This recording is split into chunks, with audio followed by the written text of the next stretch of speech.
So this week is a double whammy. It is nitsavim and vayelech. So it is two parshas, but they're both relatively small. But we're almost finished nitsavim. And the anger of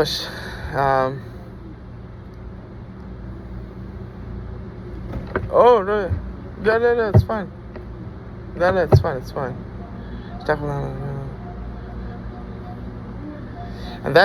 And because they left Hashem, that's why Hashem's anger flared to bring upon them all the curses that are written in the Torah, and the Gemara goes through it. These are one of the Gemaras, when it's days of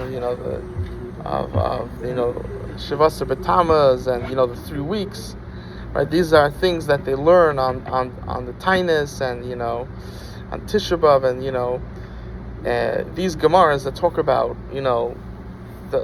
the terrible things that happen. Hashem will, let's see Rashi. And Hashem will move them from the land with wrath, with anger and wrath, and these are different lashonos of anger, and ketzav gadol, with like a roaring type of anger, and He'll throw them to a different land. And then the pasuk says, "And stars Hashem Elokeinu." The hidden things are for Hashem, the haniglas, and the revealed things, that's for us and our children, for all generations, to do all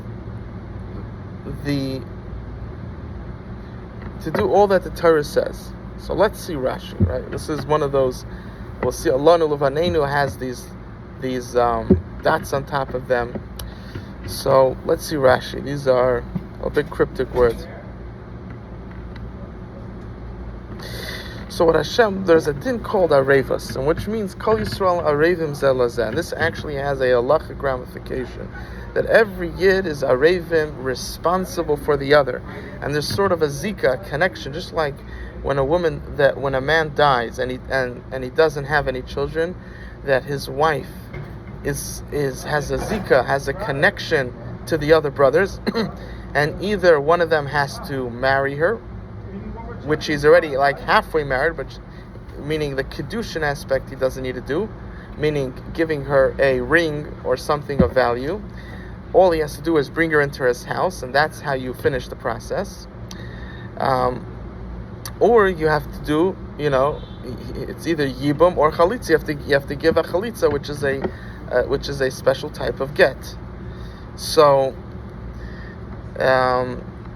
this is all Klal Yisrael in general have a zika, have a connection one to the other, and that's why when I make a bracha, the other person could say amen and be yaitze with my bracha. Why? Because we're all connected, and therefore, what one person does can either affect positively or, chas v'shalom, God forbid, negatively. And that's what it's. So a person's going to say, well, how could I be affected by the negative that someone else did if I don't even know about it? Says Hashem that the things, if you know someone's doing something wrong, then you have a mitzvah of techacha, to figure out a way to get him to be better, whether that's you or his rav or his wife, however it is, his friends. You have a responsibility to take serious time and think, how can I help that person? However, if he does something hiddenly that you don't know about, there Hashem says, then that won't affect the klal. It only affects all of Klal Yisrael when it's something that it's known that he does, that you could do something to prevent it. So that's what it's saying. Now let's see weiter in Rashi.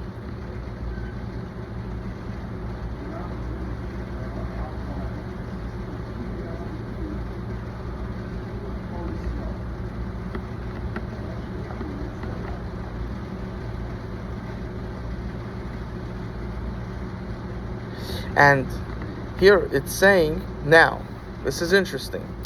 The reason why there are those dots on the words Lanu Vanenu is coming to say that this din arevus is not going to come into effect until they cross the Yarden, which means before they cross the Yarden. Now when Moshe Rabbeinu is writing this, if one person does a sin publicly, it will not affect the rest of Klal Yisrael. It's only after they cross the Yarden that now the din of arevus kicks in.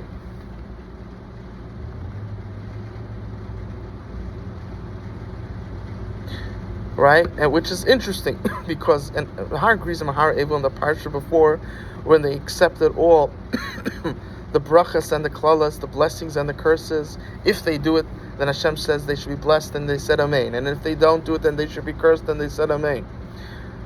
All those things, it's still the din of arevus was slowly kicking in. It wasn't at full force until they crossed the Yarden.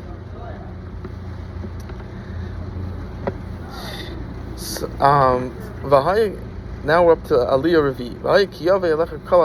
Now when all these things will come to pass, the blessings and the curses, right?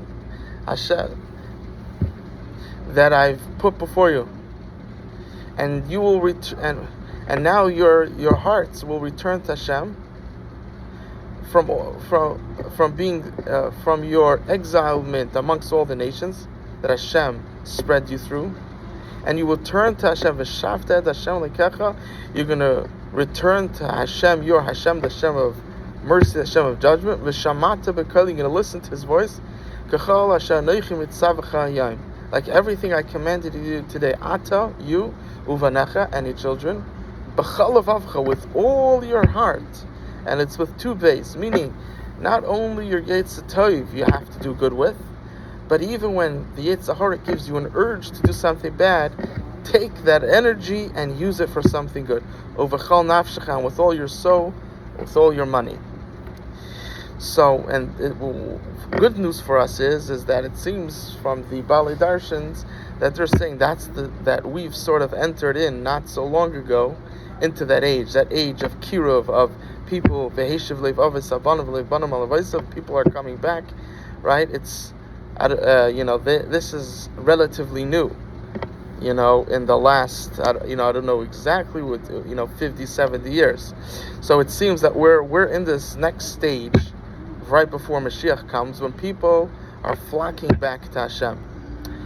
And there's special siyata d'shmaya for a person, for his children, and v'shav Hashem l'kecha eshavuascha v'yirachamecha, and Hashem will